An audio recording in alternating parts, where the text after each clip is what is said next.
Hello dear students. आज के class में हम लोग जो क्वेश्चंस मैंने आपको प्रोवाइड किए थे उस क्वेश्चन को हम लोग डिस्कस करेंगे। और वो जो क्वेश्चंस थे वो सारे भी जो प्रीवियस लेक्चर हमने डिस्कस किया था उस पे सारे भी बेस्ट क्वेश्चंस थे जो कि जो कॉम्पिटिटिव एग्जाम्स में लास्ट ईयर के पूछे वाले क्वेश्चंस थे। तो वो क्वेश्चंस को आज हम लोग डिस्कस करेंगे। Now starting from the first question. और मैं बता दूं ये क्वेश्चन वही था जैसे एंडोप्लाज्मिक रेटिकुलम जो हमने एंडो मेम्ब्रेन सिस्टम में पढ़ा था, उसके बाद गोल्गी बॉडीज हमने पढ़ा था। इससे बेस्ड ये सारे क्वेश्चंस थे इसमें। ठीक है, तो पहला क्वेश्चन जो है काफी बहुत ही ज्यादा इजी है। पहला क्वेश्चन क्या कह रहा है? SER produces, SER stands here for smooth endoplasmic reticulum. क्या प्रोड्यूस करता है भाई? तो स्मूथ एंडोप्लाज्मिक रेटिकुलम के पास राइबोसोम प्रेजेंट नहीं है तो वो प्रोटीन फॉर्मेशन नहीं कर पाता है। तो पहला ऑप्शन प्रोटीन है, उसे हम एलिमिनेट करेंगे। दूसरा ऑप्शन कार्बोहाइड्रेट है, बिल्कुल नहीं। और तीसरा lipid. So the third option here is the correct answer, lipid. Lipid is the correct answer for question number 1. The next is what? Question number 2. What it says, the main organelle involved in modification and routing of newly synthesized proteins to their destination. उसके destination पे कौन सा structure है जो कि function करता है, मतलब जो मॉडिफिकेशन होगा प्रोटीन्स का और जो रूटिंग होगी, जो नए प्रोटीन्स फॉर्म हुए वो कहाँ तक जाएंगे, ये कौन फॉर्म डिसाइड करेगा, कौन फंक्शन करता है इसके लिए। तो फर्स्ट ऑप्शन है chloroplast. it is responsible for absorption of light. Mitochondria, for the powerhouse of cell, it generates ATP. Lysosome, lysosome भी यहाँ पे अगर वो कहें कि सुसाइड बैग है, बहुत ज्यादा हमने इस पे भी नहीं डिस्कस किया है। मतलब लाइसोसोम क्या है? It is a kind of suicide bag भी कहते हैं उसको। तो वहाँ पे इंट्रासेलुलर डाइजेशन होता है। डाइजेशन मतलब जो चीजें वेस्ट होती है उसको ब्रेक करने में ये फंक्शन करता है, या फिर कुछ इम्यूनोलॉजिकल एक्शंस भी होते हैं इसमें। तो the fourth option is what is the correct answer here? The endoplasmic reticulum. Endoplasmic reticulum is the correct answer for question number 2. Now coming to question number 3. Question number 3 क्या कहता है? The transfer vesicle from rough endoplasmic reticulum fuse with which region of Golgi complex? तो अगर endoplasmic reticulum, मान लीजिए हम यहाँ पे एक न्यूक्लियस, ऐसा एक सेल बनाते हैं, यहाँ पे ये न्यूक्लियस है और यहाँ पे एंडोप्लाज्मिक रेटिकुलम है।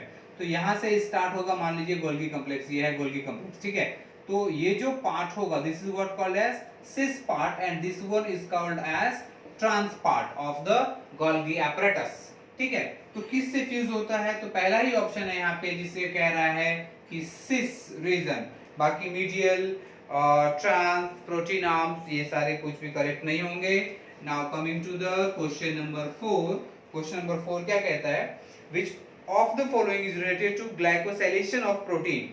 ग्लाइकोसाइलेशन ऑफ प्रोटीन के लिए one of the important function है एंडोप्लाज्मिक रेटिकुलम का। तो पहला ही ऑप्शन हमें यहाँ दिख रहा है, इसे हम डायरेक्ट सिलेक्ट कर लेंगे, endoplasmic reticulum. Endoplasmic reticulum. Now coming to the question number 5। Endoplasmic reticulum is more developed in, किसके केस में ये ज्यादा डेवलप होगा? तो ये सबसे ज्यादा जो डेवलप होगा यंग सेल्स में जो होते हैं, वहां पे इनकी मैच्योरिटी ज्यादा होती है। तो green mature bacteriophage, the B option here is the correct answer, young cells. Question number 6। Girl system was proposed by। तो क्वेश्चन नंबर 6 में गर्ल सिस्टम की बात हो रही है। पहले मैं ये बता दूं कि ये गर्ल सिस्टम है क्या। This girl system is Golgi endoplasmic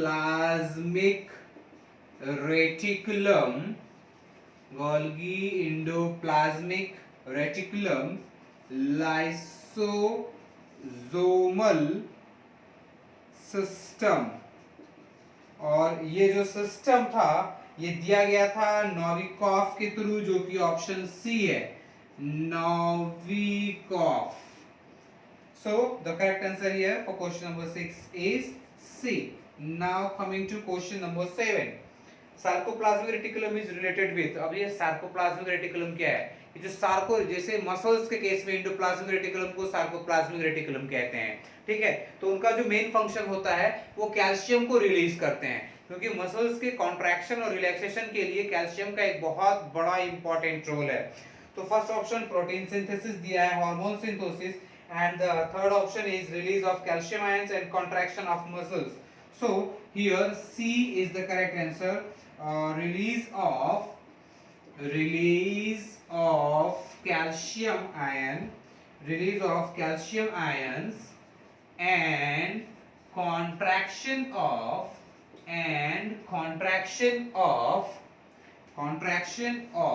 muscles is the correct option for question number 7. Now coming to question number 8. Question number 8 क्या कह रहा है? During ultracentrifugation, the endoplasmic reticulum and bodies associated with it are separated as a fraction known as, जिस fraction को हम माइक्रोजोम कहते हैं, जिस फ्रैक्शन में वो सेपरेट करेंगे उस फ्रैक्शन को हम माइक्रोजोम कहते हैं। So for question number 8, A option is correct. Now coming to question number 9, the most important function of endoplasmic reticulum, पहला ही ऑप्शन है प्रोटीन सिंथेसिस, तो हमें और ज्यादा ढूंढने की जरूरत ही नहीं है। Protein synthesis is the correct answer for question number 9। बाकी जो रेस्ट ऑफ द ऑप्शंस हैं, nourishing the nucleus, secretion of materials to give shape to the cells, these are not the correct options. So we selected option A for question number 9. Now coming to question number 10, in rapidly dividing cells, वैसे cells जिसमें कि जो endoplasmic reticulum present रहते हैं, तो वो किस इसमें रहेंगे भाई? वो पुअरली डेवलप्ड रहेंगे, हाईली डेवलप्ड रहेंगे, या एब्सेंट रहेंगे, या नॉन फंक्शनल रहेंगे? तो रैपिडली डिवाइडिंग सेल के केस में, जैसे हम मेरिस्टेमेटिक सेल्स की एग्जांपल लेते हैं, तो उनके केस में they are poorly developed, complete absent नहीं होते हैं, but they are poorly developed,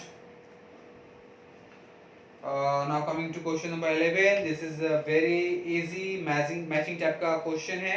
which one of the following pairs is correctly matched? Microsome के बारे में कह रहा है, participate in the process of photosynthesis, ये तो ब्लेंडर हो गया। Lysosome elaborate synthesis, synthesizing amino acids, never, lysosome को सुसाइड बैग कहते हैं, उसके पास हाइड्रोलाइटिक एंजाइम्स प्रेजेंट होते हैं, ठीक है। सी ऑप्शन एंडोप्लाज्मिक रेटिकुलम दिया है, और इसका मैचिंग क्या है? Plays important role in formation of new nuclear membrane during cell division, this is very important. So the correct option is C for question number 11. D centrosomes provide enzymes, no. Now coming to question number 12, in endoplasmic reticulum the following process takes place. Lipid synthesis होता है क्या? जी हाँ, smooth endoplasmic reticulum जो है वो lipid synthesis ही करता है। Channelling of biosynthetic processes, exactly वहाँ पे ये भी चैनलाइज भी होता है, जो बायोलॉजिकल प्रोसेस होते हैं, जो प्रोटीन, अगर एग्जांपल लें प्रोटीन फॉर्मेशन का, तो फॉर्मेशन होता है, पैकेजिंग होती है, ट्रांसफर होती है, एक चैनलाइज्ड फंक्शन होता है। स्टेरॉइड सिंथेसिस भी होता है स्मूथ एंडोप्लाज्मिक रेटिकुलम के through. And so here the correct answer is all of the above. Question number 13. Single unit membrane structure present in the cytoplasm in the form of a net is called as endoplasmic reticulum. From nucleus to the last of membrane तक present हो सकता है, membrane तक present हो सकता है net like structure। तो Golgi complex नहीं, microtubule नहीं, microsome नहीं। D is the correct answer, endoplasmic reticulum. Coming to question number 14, the endoplasmic reticulum often bears, क्या है उसके पास? लाइसोसोम है, पेरोक्सिसोम है, सेंट्रियोल्स है, राइबोसोम है। एकदम correct answer is the ribosome, ribosomes.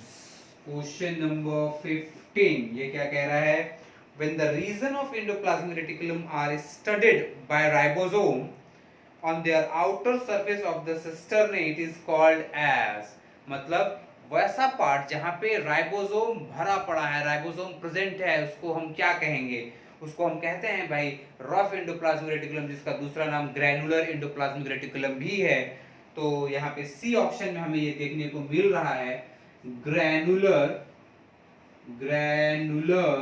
endoplasmic reticulum. So for question number 15, the correct answer is granular endoplasmic reticulum. Now coming to the question number 16, ये क्या कह रहा है? Question number 16 क्या कहता है?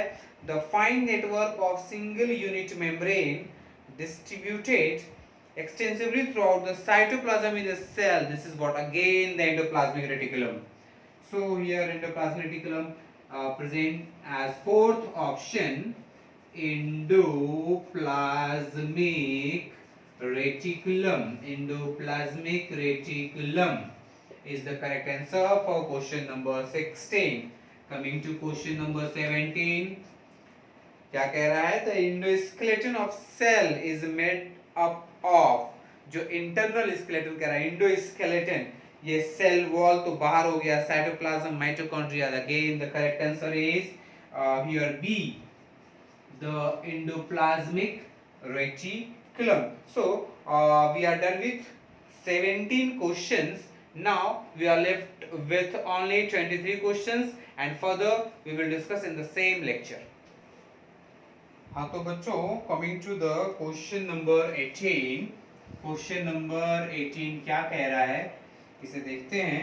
Endoplasmic reticulum was discovered by a very simple question, Porter. First option. Question number 19, rough endoplasmic reticulum is mainly concerned with proteolysis, protein का degradation, fatty acid synthesis, जी नहीं, वहां पे तो जो फैटी एसिड्स होंगे वो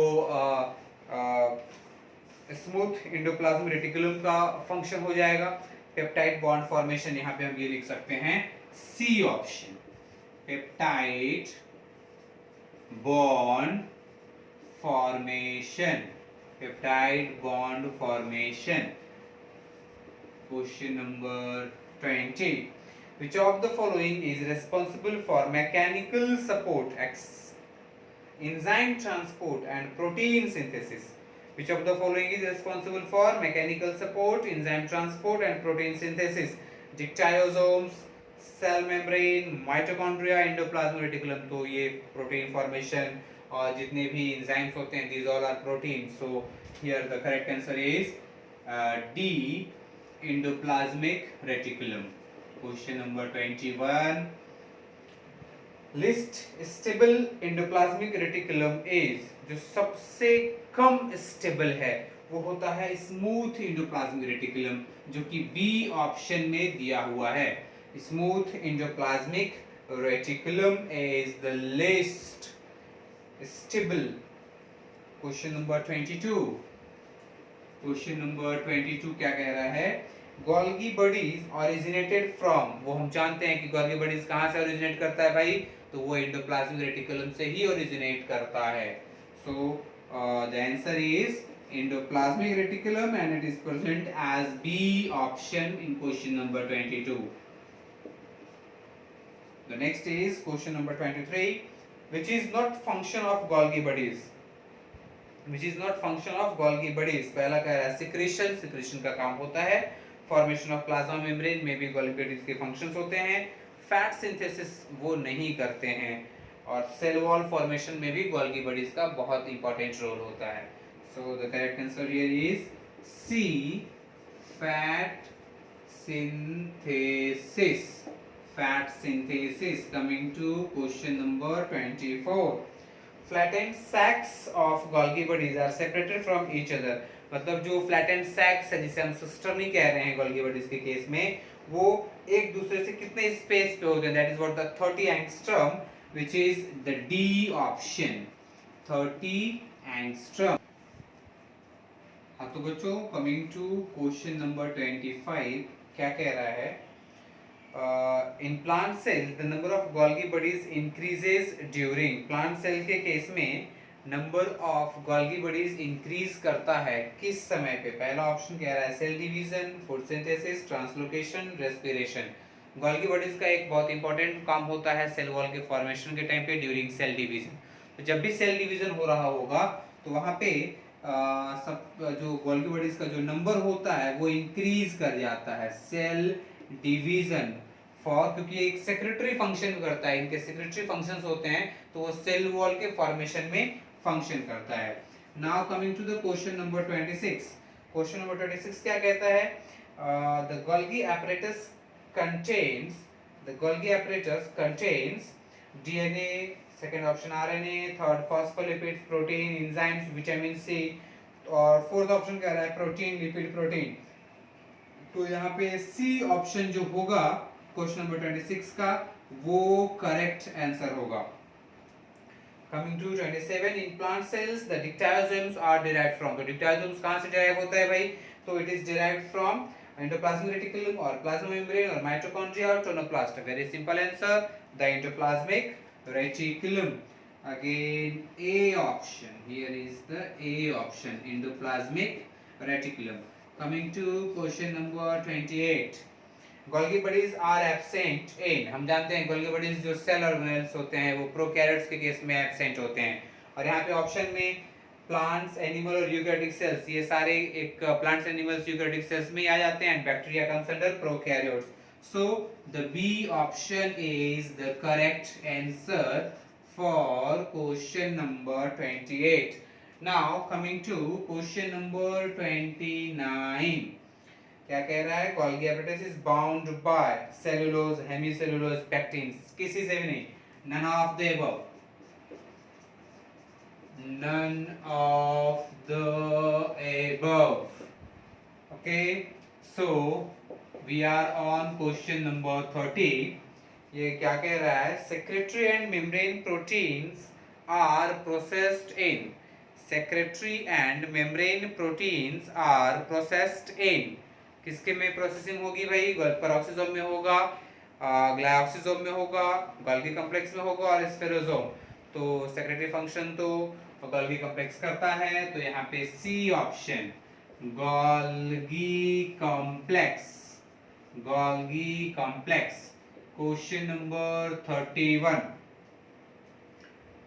main function of dictyosome is, dictyosome का मेन फंक्शन क्या होगा? रेस्पिरेशन होगा कि स्टोरेज होगा या फिर सिक्रेशन होगा या ब्रेकडाउन ऑफ फैट्स होंगे? तो dictyosomes generally functions in the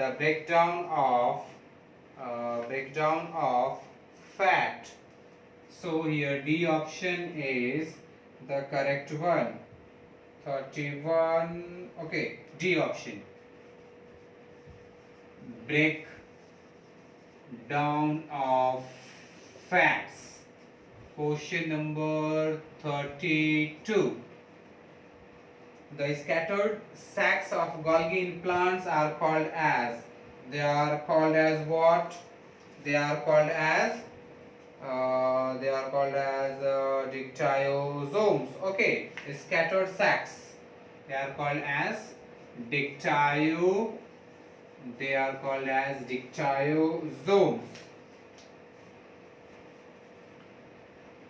The next, zone of exclusion is associated with, किसके केस में जोन ऑफ एक्सक्लूजन किससे रिलेटेड है? हम जानते हैं Golgi complex.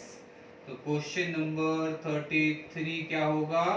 Question number 33 is A option, Golgi complex, Golgi complex. Question number 34, ये क्या कह रहा है? Cell wall materials are synthesised by, cell wall material है तो प्लांट के केस में, सेल प्लांट के केस में गोल्गी कॉम्प्लेक्स तो प्रेजेंट होंगे नहीं, वहां पे क्या होते हैं? Dictyosomes. So A is the correct answer, dictyosomes. Question number 35, which of the following structure is the functional unit of Golgi complex? The first option, cristae, cisternae, cristae तो किसी और सेल ऑर्गेनेल का हो गया, थैलेकॉइड किसी और cell organelle से हो गए, तो यहाँ पे हम बी ऑप्शन से कर लेंगे सिस्टर्नी। क्वेश्चन नंबर 36, ये क्या कह रहा है, डिक्टायोसोम्स आर, वो है क्या, डिक्टायोसोम्स क्या है भाई, तो they are the Golgi bodies of plant, D option, Golgi bodies of